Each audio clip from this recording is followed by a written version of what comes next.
Support দিলে support পাবেন, follow back to back, হাতে হাত রেখে এগিয়ে চলো ভাই। আমার কমেন্ট বক্সে এইসব কমেন্টের দেখে মাঝে মাঝে মনে হয় আপনাদেরকে আসলে ক্রিয়েটর করতে আসছেন নাকি অনলাইনে ভিক্ষা করতে আসছেন।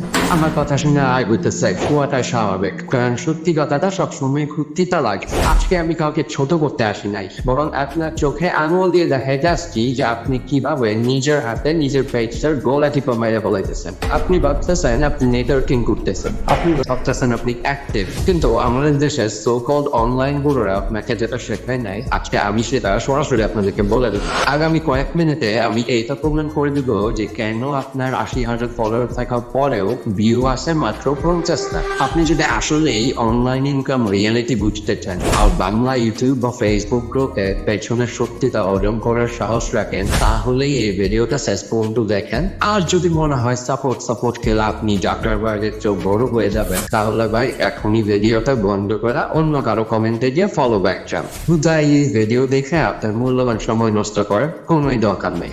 মনে করেন আপনি একটা রেস্টুরেন্ট দিচ্ছেন, এখন কাস্টমার পাওয়ার জন্য আপনি রাস্তায় দাঁড়ায় মাইক লাগায় চিৎকার করতেছেন যে ভাই আপনি আমার রেস্টুরেন্টে এসে একটা চেয়ারে বসেন, আমি কথা দিতেছি কালকে আমিও আপনার রেস্টুরেন্টে গিয়ে চেয়ারে বসে থাকবো। এইটা শুনে আপনার কাছে খুবই বিশাল একটা ভালো কাজ করতেছেন বলে মনে হইতেছে, এবং আপনার মাইকিং শুনে আপনার রেস্টুরেন্টে অনেক মানুষ এসব বসে আছে, কিন্তু কেউই মেনুটাও খুলে দেখতেছে না, কিছু অর্ডার করার কথা তো বাজে দিলাম। এমন করার কারণটা কি? কারণ তারা আপনার রেস্টুরেন্টে কিছু খাইতে আসে নাই, তারা আসছে আপনার সাথে করার তৃপ্তি মিটাইতে যে আপনিও কাউকে গিয়ে তার রেস্টুরেন্টে বসে থাকবেন, কিন্তু আসলে কাজের কাজ কিচ্ছু হবে না। এই যে আপনি ফলো ব্যাক করে 10,000 ফলোয়ার বানাইলেন, তারা তো আসলে আপনার কন্টেন্টের ফ্যান না, তারা আপনার ওই ফলোয়ার নাম্বারটা ফ্যান। তারা আপনার কোনো ভিডিও দেখবে না, তারা শুধু দেখবে আপনি তাদের ব্যাগ দিচ্ছেন কি দেন নাই। একেই বলে সোশ্যাল মিডিয়া ট্রুথ। মানুষজন আপনার রেস্টুরেন্টে আসে, চেয়ারে বসে আসে, কিন্তু রেজাল্ট আপনার বিক্রি জিরো, আপনার রিচ জিরো, আর আপনার ইনকামও জিরো।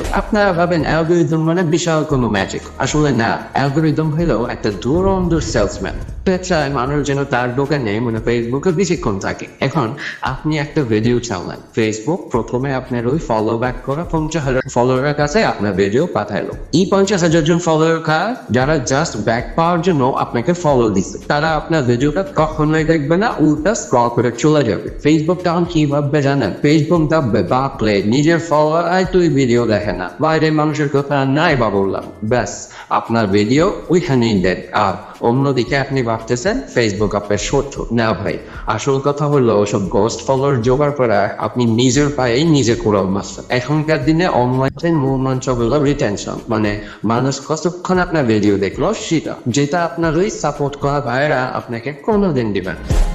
অনেকের স্বপ্ন 1 লাখ ফলোয়ার হবে, সিলভার প্লে বাটন উড়া চলে আসবে, তারপর খালি টাকা আর টাকা। শুনেন, ফ্রিল্যান্সিং মিক্স আর কন্টেন্ট ক্রিয়েশন রিয়েলিটি দুইটা আলাদা জিনিস। মনিটাইজেশন মানে হলো আপনার কন্টেন্টে অ্যাপ চলবে, আর সেই অ্যাপ থেকে ফেসবুকটা ইনকাম করবে, এই ইনকামের ছোট্ট একটা পার্ট আপনাকে দিবে। এখন যদি আপনার 1 লাখ ফলোয়ারের পেজে ভিউ আছে মাত্র 1,000, কোনো ব্র্যান্ড কি আপনাকে টাকা দিবে না। একটা ব্র্যান্ড যখন স্পন্সরশিপ দিতে আসে, তারা শুধু ফলোয়ার দেখে না, তারা দেখে এনগেজমেন্ট রেট।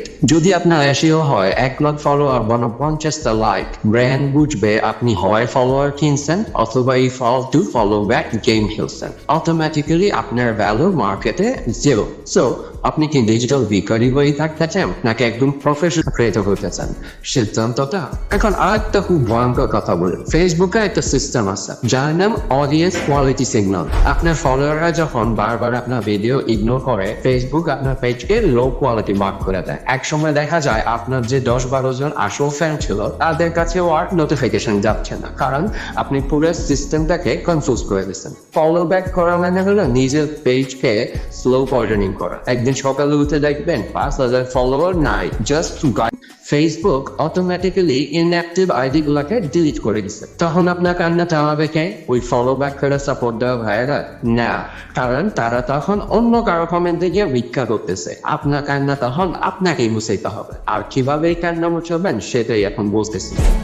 এতক্ষণ ধরে অনেক তো এই ফলো ব্যাক ভাইদের দৌলাই করলাম, এবার সমাধান বলি, কারণ আমি চাই আপনিও গ্রো করেন। প্রথম কাজ, আজকেই সাপোর্ট চাওয়া বন্ধ করেন। আপনার তো ভাই আত্মসম্মান বলে একটা জিনিস আছে, তাই একজন ক্রিয়েটর হবে সাকিব আল হাসানের মতো, মানুষ তার বাড়তি জ্বালায় খুঁজে বের করবে তার কাজের কোয়ালিটির জন্য। সে কেন গিয়ে আরেকজনের কাছে দয়া অপেক্ষা করবে? এই যে যেমন অলরেডি একটা রিচের পেছনে নেওয়া টুইটার রিটেনশনের পেছনে ছোটেন, ভিডিওর প্রথম 3 সেকেন্ডে এমন একটা কিছু করেন যাতে মানুষ স্ক্রল করার সময় পুরা ভিডিওটা দেখে। যেমন আমি এই ভিডিও শুরুতে বলছিলাম, আপনার নিজের পেজ নিজে মেরা ফেলাইতেছেন, এটাকে বলে হুক। ইনোভেটিভ হুক ডিজাইন করেন, প্রতিদিন 1 ঘন্টা করে এডিটিং শিখেন, স্ক্রিপ্ট রাইটিং শেখেন। অনলাইনে এসব নিয়ে হাজার হাজার ফ্রি টিউটোরিয়াল আছে। এই যে আপনার মূল্যবান সময়টা অন্যের পেজে কমেন্ট করতে গিয়ে নষ্ট করতেছেন, সেটা নিজের কন্টেন্ট ইমপ্রুভ করার পিছনে ব্যয় করেন। একটা ভালো থাম্বনেইল আপনার পুরো কন্টেন্ট ক্রিয়েশন ক্যারিয়ারই বদলাই দিতে পারে, কিন্তু 1000 ফলো ব্যাক করা ফলোয়াররা এটা কখনো করতে পারবেন। আমি জানি আপনি কেন এগুলো করেন। কন্টেন্ট বানানো কঠিন কাজ। অনেক সময় নিয়ে একটা ভিডিও বানানোর পর যখন দেখেন কেউ দেখতেছে না, তখন মনটা আসলে খারাপ হয়। তখন মনে হয় এই ছোট্ট শর্টকাটটা নিলেই হয়তো একটু আগানো যাবে। ওই যে আপনার ফলোয়ার সংখ্যাটা বাড়তেছে, ওইটা দিকে সাময়িক একটা শান্তি লাগে, কিন্তু নিজেকে ফাঁকি দিয়ে কত দূর যাবেন ভাই?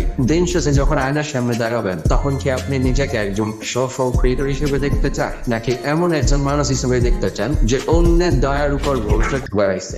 আপনার ভেতরে পোটেনশিয়াল আছে, আপনি পরিশ্রম করতে পারেন। আপনি যেটা বানাইতেছেন সেটা যদি একজন মানুষের জীবনেও কাজে লাগে, সেইটাই আপনার সার্থকতা। সেই একজন মানুষ আপনাকে আরো 100,000 মানুষের কাছে পৌঁছায় দিবে। শর্টকাটের মায়ের খারেন ভাই, লম্বা রেসে ঘোরা হন।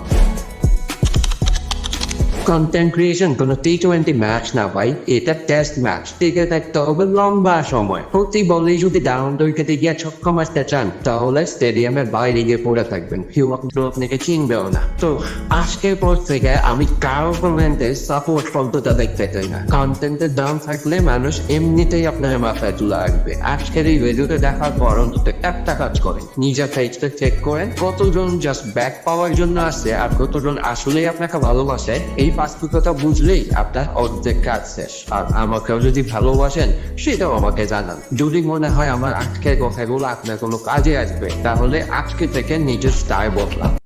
তো আজকের মতো ভিডিওটি এই পর্যন্ত। ততক্ষণ পর্যন্ত ভালো থাকুন, সুস্থ থাকুন। দেখা হচ্ছে পরবর্তী ভিডিওতে। ভিডিওটি কেমন হয়েছে কমেন্ট করে জানাতে ভুলবেন না। আর এখনো পর্যন্ত যারা আমাদের চ্যানেলটি সাবস্ক্রাইব করেন নাই, আশা করি সাবস্ক্রাইব করে দিবেন।